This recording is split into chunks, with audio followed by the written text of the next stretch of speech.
Hello everyone, welcome back to my channel. इस video में हम लोग डिस्कस करने वाले हैं इकोनॉमिक्स, मैक्रो इकोनॉमिक्स का first chapter, that is introduction to macro economics.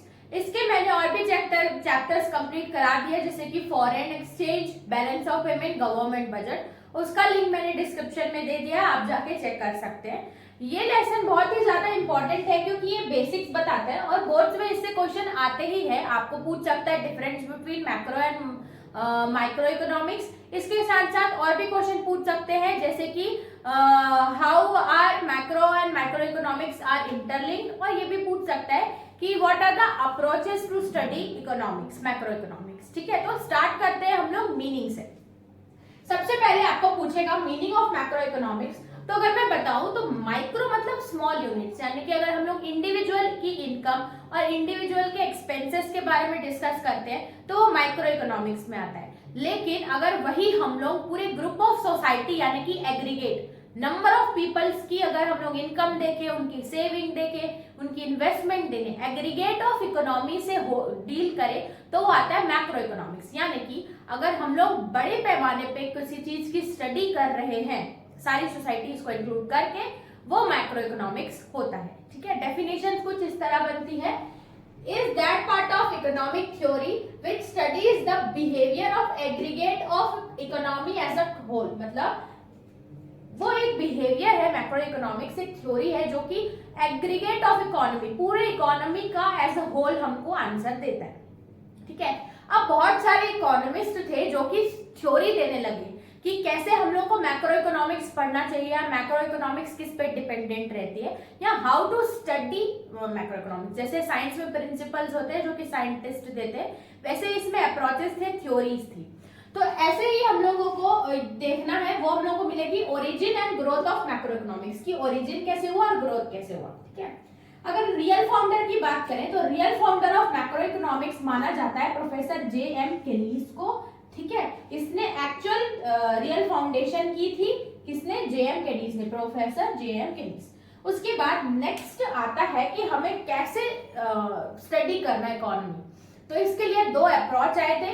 पहला वाला अप्रोच है classical approach to study macro economics, second is Keynesian approach to study macro economics. दोनों ही अलग अलग इकोनॉमिस्ट ने दी थी। अब मैं आपको ओवरव्यू बताती हूँ, उसके बाद हम लोग देखेंगे कि एक्चुअल में कैसे लिखना है आपको। मैं पहले से एक्सप्लेन करती हूँ। क्लासिकल अप्रोच क्लासिकल इकोनॉमिस्ट द्वारा दिया गया था, जैसे कि एडम स्मिथ या रिकार्डो एक्सेट्रा। आगे और भी इकोनॉमिस्ट आए थे, लेकिन बेसिक जो थ्योरी देके गए थे वो ये दोनों साइंटिस्ट ही देके गए थे। क्लासिकल अप्रोच क्लासिकल मेथड्स ढूंढता है इकोनॉमी पढ़ने के, यानी कि क्लासिकल अप्रोच ये बोलता था कि इकोनॉमी एक ऐसे स्टेट पे चलती है जहां पे गवर्नमेंट इंटरवेंशन नहीं होता, चाहे वो प्रोडक्शन, चाहे कंजप्शन, डिस्ट्रीब्यूशन, उसमें गवर्नमेंट का इंटरवेंशन नहीं रहेगा। इसके साथ साथ वो ये भी बोलता था कि इकोनॉमी ऑपरेट करती है तो वो हमेशा फुल एम्प्लॉयमेंट लेवल पे ऑपरेट करती है। अगर कुछ शॉर्ट ऑफ अनएम्प्लॉयमेंट रहेगा वो थोड़े समय के लिए रहेगा, फॉर लॉन्ग नहीं रहेगा। इसके साथ साथ एक और स्टडी देती है क्लासिकल अप्रोच, वो ये बोलता है कि इकोनॉमी हमेशा इक्विलिब्रियम पे ऑपरेट करती है। तो ये तीन बेसिक थ्योरी हमने देखी, क्लासिकल अप्रोच के थ्रू इकोनॉमी ऐसे पढ़ी जाती है, या एक थ्योरी। केन्शियन अप्रोच उसका पूरा अलग है, वो जस्ट अपोजिट थ्योरी देता है। ठीक है, तो पहले क्लासिकल्स देख लेते हैं, उसके बाद मैं आपको केन्शियन बताती हूँ। क्लासिकल प्रोफाउंडेड बाय कौन? एडम स्मिथ और रिकार्डो एक्सेट्रा। उसके बाद ये एक फ्री इकोनॉमी बोलता था। फ्री इकोनॉमी मतलब जिसमें गवर्नमेंट का इंटरवेंशन नहीं हो।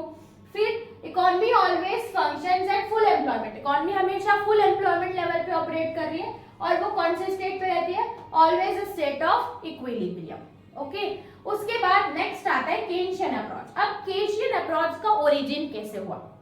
पहले हम लोग क्लासिकल अप्रोच स्टडी कर रहे थे, लेकिन 1930 में ईयर ऑफ ग्रेट डिप्रेशन आता है, यानी कि वहां पे इन्फ्लेशन आ गया था, सारी चीजें महंगी हो गई थी, एवरीथिंग वाज कॉस्टली। तब उस टाइम पे ना ही लोगों के पास एम्प्लॉयमेंट थी, और ना ही लोगों के पास खाने पीने का था, और ना ही हम इक्विलिब्रियम पे थे। यानी कि अब क्लासिकल अप्रोच पूरा फेल हो चुका था, और जितने भी क्लासिकल इकोनॉमिस्ट थे वो इसके पीछे का रीजन नहीं दे पा रहे थे या कोई सोल्यूशन नहीं दे पा रहे थे।